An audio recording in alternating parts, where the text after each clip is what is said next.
Assalamualaikum warahmatullahi wabarakatuh.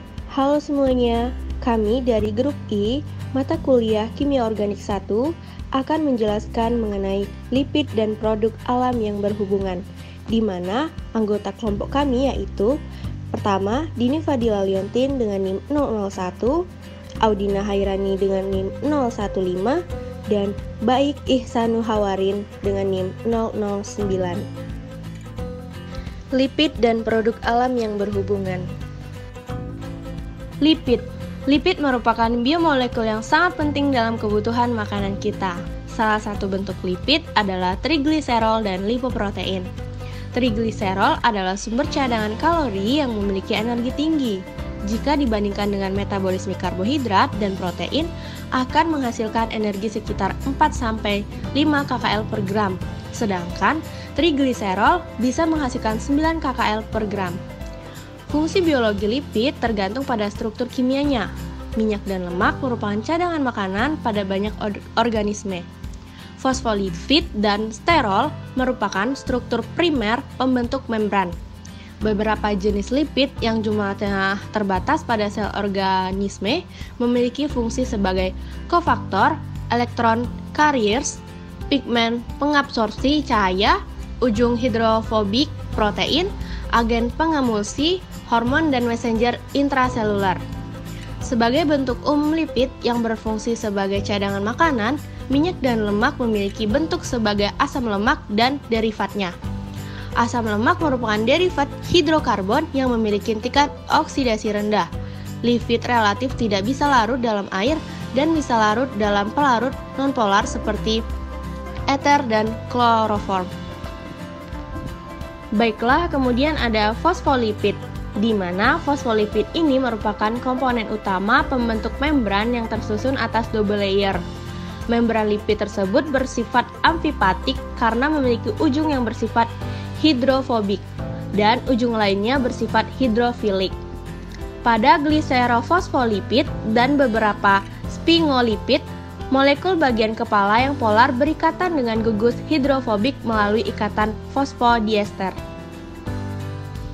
Nah, fosfolipid ini terdiri atas 4 komponen. Yang pertama ada asam lemak, yang kedua ada gugus fosfat, yang ketiga ada alkohol yang mengandung nitrogen, dan yang terakhir ada suatu kerangka, gliserol, dan 2 gugus asil. Fungsi fosfolipid yaitu bahan penyusun membran sel, sebagai surfaktan paru-paru yang mencegah perlekatan dinding alveoli paru-paru sewaktu ekspirasi. Baiklah, selanjutnya klasifikasi prostaglandin. Nah, berdasarkan struktur molekulnya, prostaglandin di alam ini dapat dibedakan atas 4 kelompok.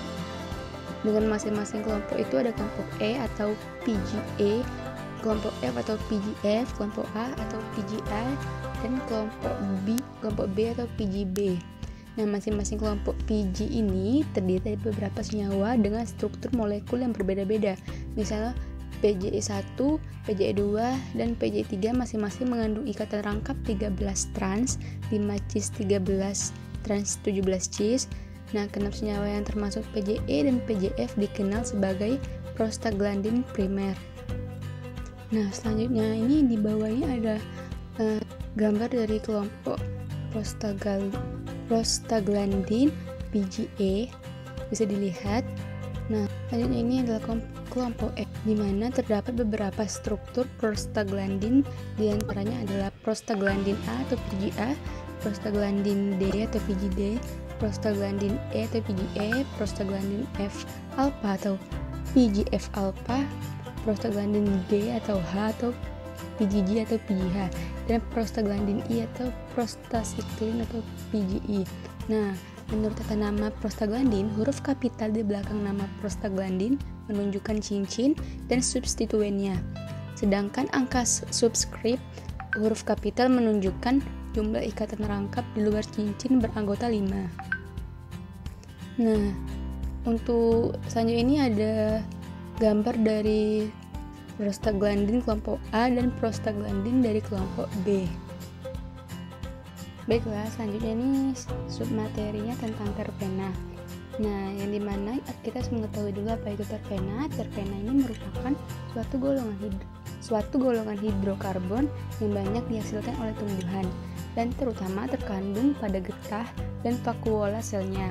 Pada tumbuhan, senyawa-senyawa golongan terpena dan modifikasinya, terpenoid, merupakan metabolit sekunder. Terpena dan terpenoid ini dihasilkan oleh sejumlah hewan, terutama serangga, dan beberapa hewan laut. Di samping sebagai metabolit sekunder, terpena merupakan kerangka penyusun sejumlah senyawa penting bagi makhluk hidup.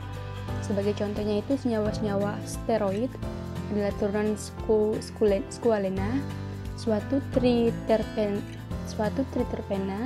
juga karoten dan retinol. Nama terpena ini sendiri diambil dari produk getah tusam terpentin atau yang disebut terpentine. Selanjutnya saya akan menjelaskan rumus dasar dari terpena.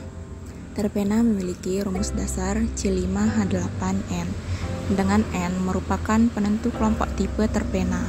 Modifikasi terpena atau disebut terpenoid berarti serupa dengan terpena adalah senyawa struktur serupa tetapi tidak dapat dinyatakan dengan rumus dasar. Kedua golongan ini menyusun banyak minyak atsiri. Contoh-contoh dari terpena, misalnya hemiterpena dengan N sama dengan 1 hanya isoprena. Yang kedua hemiterpenoid, contohnya prenol dan asam isofelerat. Yang ketiga monoterpena dengan N sama dengan 2, contohnya myrcen, limonen, dan osmin. Yang keempat yaitu monoterpenoid, contohnya geraniol. Terpena dengan N sama dengan 3, sesquiterpena, contohnya farnesen, dan seterusnya bisa dilihat pada slide berikut ini. Selanjutnya feromon. Senyawa feromon sendiri diidentifikasikan sebagai suatu substansi kimia yang berasal dari kelenjar endokrin dan digunakan oleh makhluk hidup untuk mengenali sesama jenis, individu lain, kelompok, dan untuk membantu proses reproduksi. Struktur senyawa feromon yaitu alkohol dan aldehid. Struktur senyawa yang dihasilkan bersifat spesifik sehingga reseptor yang dipunyai spesifik pula. Setelah sampai di antena serangga target, senyawa feromon tersebut akan dicapai ke otak melalui sel saraf dan barulah diterima oleh sel penerima. Berikut ini struktur dari feromon. Selanjutnya yaitu steroid. Steroid adalah senyawa turunan lemak dari terpenoid yang tidak terhidrolisis. Steroid merupakan kelompok senyawa yang penting dengan struktur dasar sterena tak jenuh.